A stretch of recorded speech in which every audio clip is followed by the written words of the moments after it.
My career kind of started in this family business, actually the grocery business here in Rushford.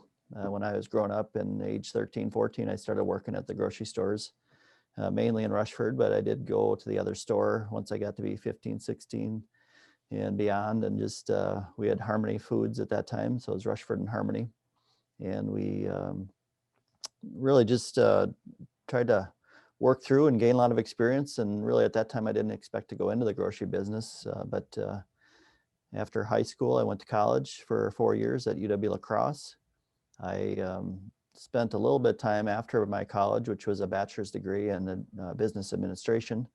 And I had an emphasis in human resources. So that kind of took me to my first job in Winona at a manufacturing company doing human resources recruiting or hiring employees. So I spent a couple of years at that job outside of this industry completely and got a lot of new experiences on recruiting and hiring staff from entry-level customer service staff to technicians and engineers. Of course, I was the human resources contact, and then the hiring manager would be the technical side of the interviews. So got a lot of experience, had a lot of good feedback there, and kind of helped develop some skills that I hadn't had experience with. So in 1997, had a chance to come back into the family business at that time, which at that time it was my dad, along with two other partners of his that owned the two stores.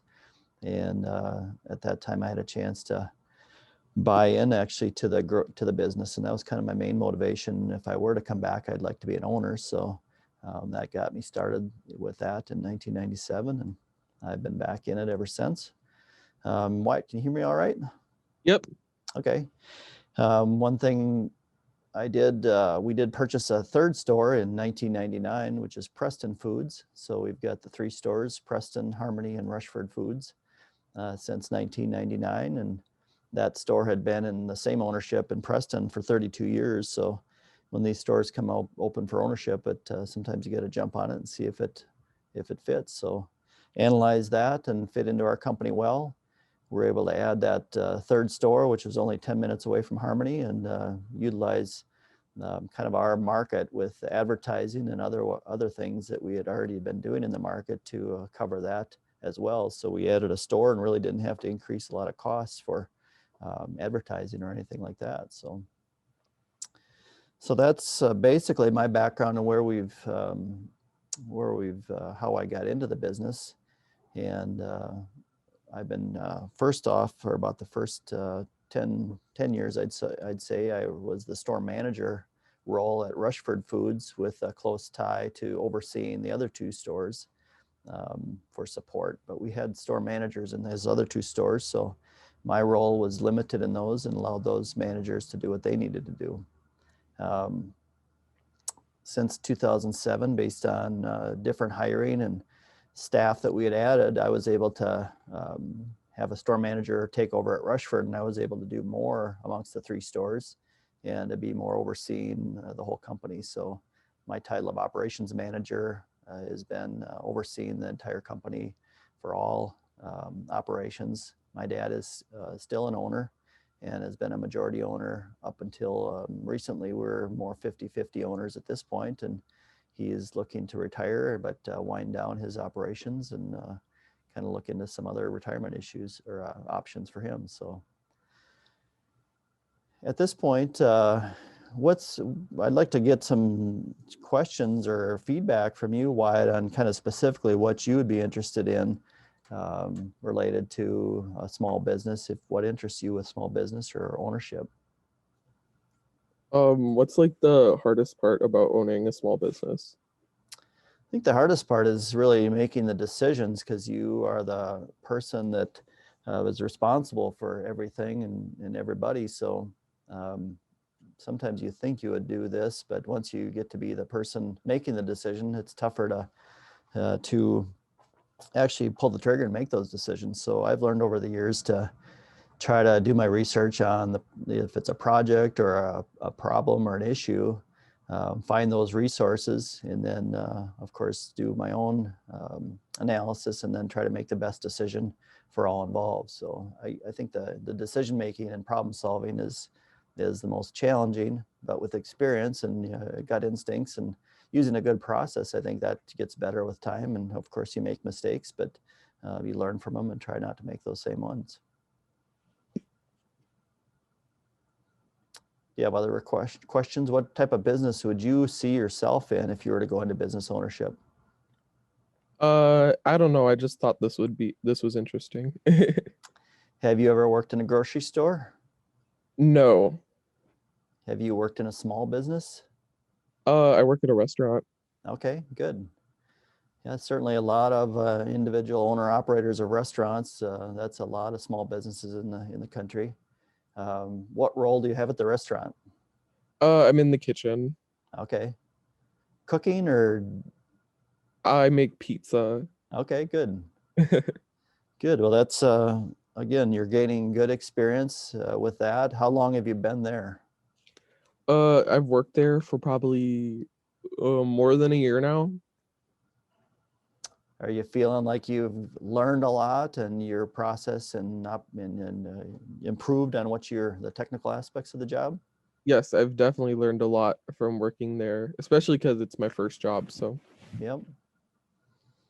Yeah, I think as your first job, just like myself, I was able to really do everything from mopping the floor to the checkout counter to carry out to any stocking groceries, everything and anything, clean the bathrooms. And, I'm willing to do all those things today if I need to.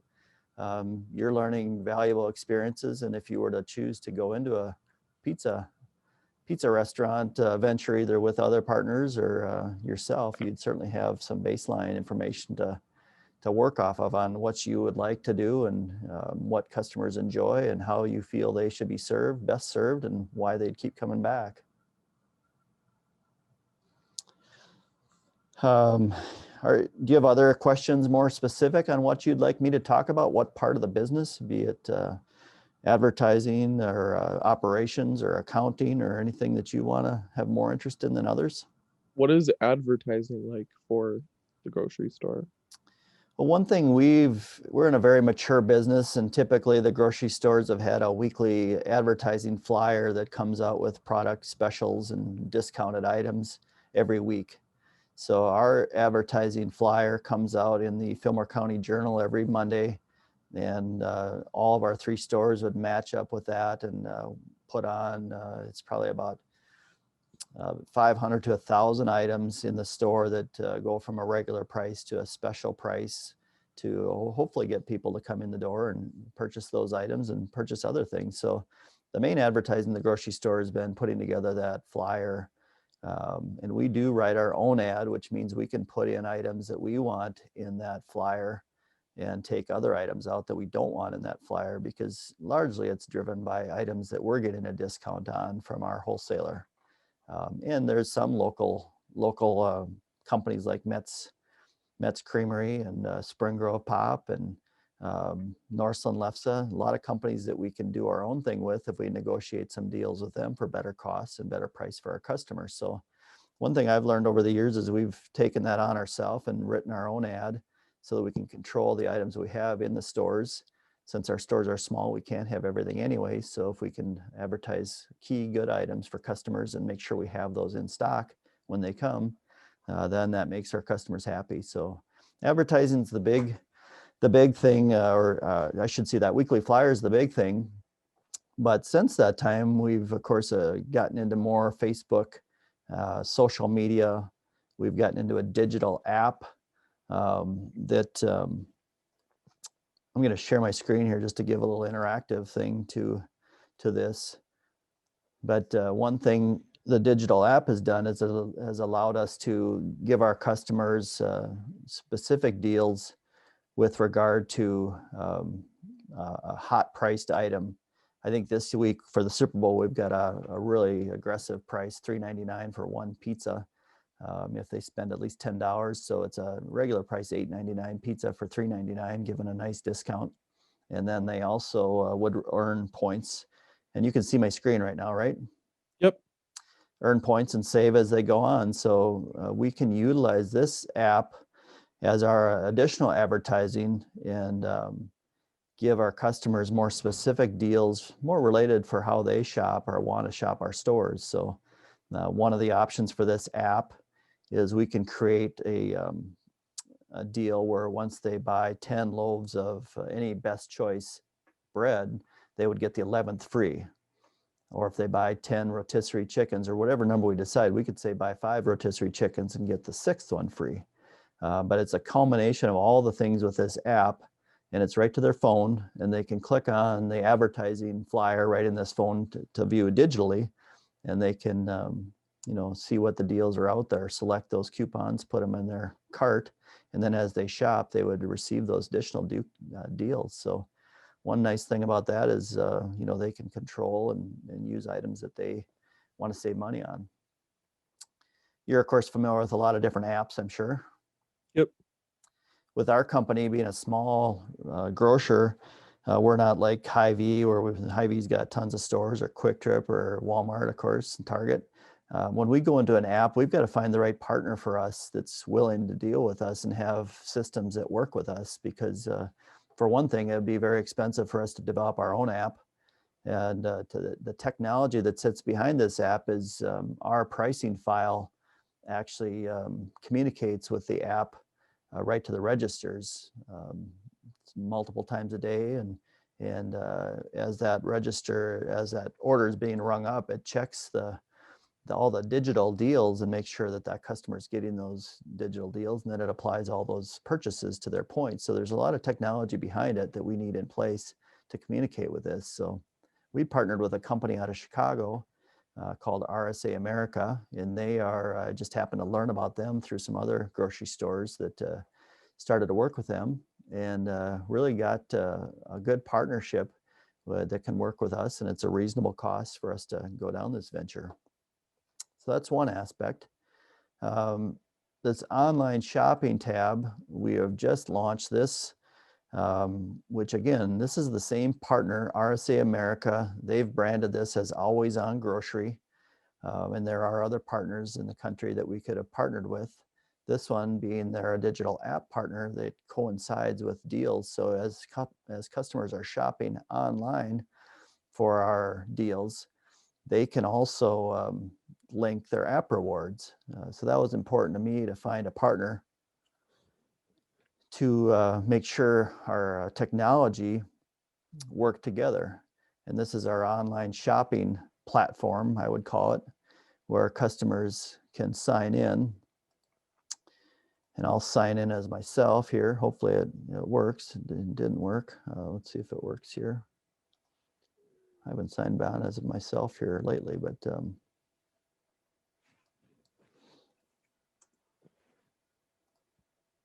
there we go. So now I'm signed in. You can see it puts my name up at the top here. And as I shop for items, if I want to shop for bread, it brings up a lot of options that have that bread in the title. And we can have our customers shop just like the big sites, Hy-Vee, Target, Walmart, and they can go to the cart and they can finish the purchase and pay online with a credit card that's secure. And then they can select either, I can try to check out here so I can show you the options. Store pickup or delivery. And we've set up these parameters. I've worked to set up these parameters so that we can have our customers decide. We'd like them to have pickup that's easier for us. And then they put in their credit card, complete the order securely. And then it sends them an email right away that their order's ready to go. So advertising in this 2021 has gotten much more sophisticated, and we need those partners to help us out to get these products. And then once we've got the digital app and we've got the online shopping, then we can also, market those through Facebook or other social media platforms where we don't have to put a huge ad in the paper, because it's tough to explain online shopping as I've explained it here.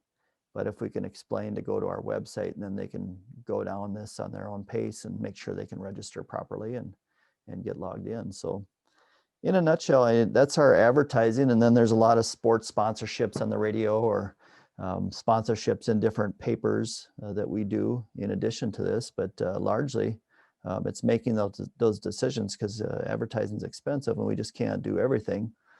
So that's in a nutshell where our advertising budget is spent. Did you think of any other questions as I was explaining that? What's something you didn't expect going into it? Into the small business? Yep. Yeah, that's a great question. I'll bring up some of my slides here now, and I think I don't know if you remember the flood of 2007 Oh, in Rushford. I You were probably was like 5 years old, I think. 5 years old, so that wouldn't have been on your radar. So you're going to have some rough days being the small business owner, and this was definitely a challenging time for us and for our customers. So our whole town really. So this is what we dealt with in August of 2007. We came in that morning, and whatever was on my desk to do, of course, got set to the side. And right away, we had to figure out what we're gonna do next. So um, we decided, as my dad and I, to um, rebuild, clean up, and rebuild. And then we had the other two stores to support us during this time. And so our employees were out of jobs, so to speak. They were able to go and work. Some of them were work at our other two stores to help make it work for that time period that we were closed. But we decided to clean up the store and reopen. We felt that was the best way. And if we had to sell one or two of the other stores to put this store back together, that's kind of what we'd do. So those are tough decisions. And we, at that point, had some debt. We owed the bank some money on things we had done on the stores. So adding on this amount of debt to rebuild this store was a kind of a tough decision. So as you can see by this next picture, the water line is about 4 feet up in the whole store. So we had to come in and clean up and have professionals actually help us get equipment out, and professional contractors to do some of the work. And then we had a lot of volunteers actually to do a lot of the work, and then put the store back together and reopened. And again, a ton of people helped us get back. A lot of them volunteers that didn't get paid. Some of them did get, a lot of the professionals, of course, had to get paid to do it. But that was really tough decisions. But in the end, great experiences, and look back on it as some interesting times that really strengthened our business, our people. And that was kind of one of those things. You're gonna have tough days and you're gonna have good days, and hopefully those good days outnumber the tough ones. And I think that's based on how you manage your business too. You got to create some backup plans, some contingency plans, and some rainy day funds to have in your hip pocket when those things happen. That answer your question? Yep. Anything else question wise that pop up based on that? Not that I can think of. Okay, well, I'll just go through a few more things. I always personally like to see pictures, and it helps me learn and explain. But one thing over the years is of course, it takes approximately 105 employees to run these stores. So it's not all me, and I couldn't do it by myself, and need a lot of good people. So hiring those right people that want to serve customers and have the technical abilities or the interest just to learn and learn the job and get better at the job, we're more than willing to train and be patient there, as long as we find the right people that are going to be good team members as well as treat employees well. So one of the things we've done in the food business or our stores is we've tried to have very clean, neat stores with well-stocked merchandise, fresh merchandise, and keyed in on produce and meat departments as our best option for that in our markets. So of course, Quick Trip has a lot of bananas and oranges and onions and potatoes and a few other produce items, but we've got a full line of produce and every day. So we do have, we want to be that one-stop shop for all your produce needs and items that you can't get elsewhere. One thing you'll notice, this open case here is wide open, easy shopping, very bright, vibrant with all the colors, and looks great. But it costs a lot of energy to run this refrigeration unit in the store. So this was bought in 2004. And then, look at the time here, we're 10:25. And then we upgraded this in about 2016, I think was this upgrade, to putting all of our produce behind doors. And this certainly isn't as appealing because it's behind doors, but you still get the color breaks. But the consistency of the temperature that this produce sits at day in, day out is much more consistent. It doesn't have a big swing from a very cold temp when the case is running to a warmer temp when it's not. So the product temperature actually consistent keeps the freshness and quality in this produce a lot longer. So when customers get it home, it's a lot fresher for them. And to go on to that same topic, this happens to be open up this file that shows the comparison of the energy usage. So if you can see this Hussman case is the old case, and this happens to be over in Harmony. But this was a 24-foot case, and we replaced it with a new zero zone 24-foot case. So you can see our annual total lineup, annual refrigeration costs for that old case, open case, is $2,400 or almost $2,400. This new case is just $309. So it's a savings of about $2,200 per year, every year, or 80% less. So as long as we're selling the same amount of produce, we've just saved $2,200 with using that open case. And I guess that's what I want to make sure, if we can't always increase sales, we can reduce cost and reduce maintenance by making some decisions like this, assuming we've got the money to do it. So did that trigger any questions that you might have? Nope.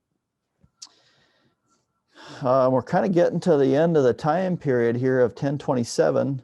I guess one thing I wanted just to finish up on is a lot of people maybe think about going into business to make a lot of money and or having a lot of time off, doing a lot of vacations, but that's certainly not the reality. The reality is, depending on what markets you're in or what business you're in, you may or may not make money. It's based on those decisions you make. But I don't think you go into business trying to make money. I think you go into business to fulfill a need in the community for customers, that you know how to treat customers better than anybody else, that you can hire and find and retain employees that are going to treat your customers well and really be part of your team. You certainly have to have inventory that's fresh and full. If we focus on freshness, like I said, in our markets and meat and produce, and get people in our stores that way, and also have the dairy and the frozen and all the grocery to be convenient for them, that's what we hope to do. And I think you need to certainly price your products fairly and competitively in the market. And if you're doing all those things well and making some good decisions, I think that's where the money or the profits will follow within reason. And then by making those different decisions, you either increase your profits a little bit and help out your business, or your profits are struggle for a little bit. But it's, again, by making those decisions to create a whole business plan that makes that work. And as the owner, I think you need to find things to do that I need to do that other people can't do or won't do. And then as you hire people and they've got skills, maybe they've got skills better than me, put them in those jobs that they really enjoy and excel at, and then find the missing parts that I can fulfill. So it's been a good thing for me. I think a lot of people want to own their own business, and whether it's a restaurant or a hardware store or a grocery store, or even in this day and age, developing your own app that's going to be sold worldwide. I think the options are really big for all students. So nice to have that. And we're leading up on right at 10:29. And certainly if you've got other questions, I'd like to answer them. But if not, I thank you for joining this career fair virtual. And certainly reach out to me after this too if you have any questions that you'd want to share with me via email that I could answer. So appreciate your time today, Wyatt. Thank you. Yep. Have a great day. You too. Thanks. Hopefully some others will watch the recording, and certainly reach out to me if you have questions on anything that triggers your thought process on businesses that you'd like to learn more about. But the retail grocery business, as I said in my first write-up, is a springboard to a lot of other careers. We deal with a lot of vendors that we didn't talk about during the last half hour, but Frito-Lay, Old Dutch, Pepsi, Coke, ConAgra, Kraft, Heinz, Hormel, all these companies are in our stores. We've got representation that we can reach out to those folks. And a lot of folks that start in the grocery business end up in bigger roles in those companies, specific roles in the product lines or brands or accounting or what have you, to make it a full-fledged career that they didn't even actually happen upon or expect when they started as a cashier or stock person at a grocery store in their high school age. So that's one big thing. And then of course the trades that we need to utilize with maintenance, refrigeration maintenance, plumbing, electrical. Those folks are highly skilled and we need them to be good partners to make sure our business is operating. And those are other trades in our small towns that are needed to be, if they're in an existing business today, what's the succession plan for that owner? Can, as you think about your career and go through your career, I hope you consider a role back in a small community when you start a family, or if something changes where you need to be home, come home and start a business that pays a nice wage and profit margin and return on your investment and your investment in time, so you enjoy that working in a small community. I'll leave it with that, and I'm going to end the Zoom meeting at this time. And again, happy to answer any questions that somebody might have that once they watch this video. Brad Hoiness, Rushford Foods, Preston Foods, and Harmony Foods. You can reach me directly at 507-450-8549, or you can get my email off my Future Forward profile and ask me any questions that you'd have. Thank you for the time.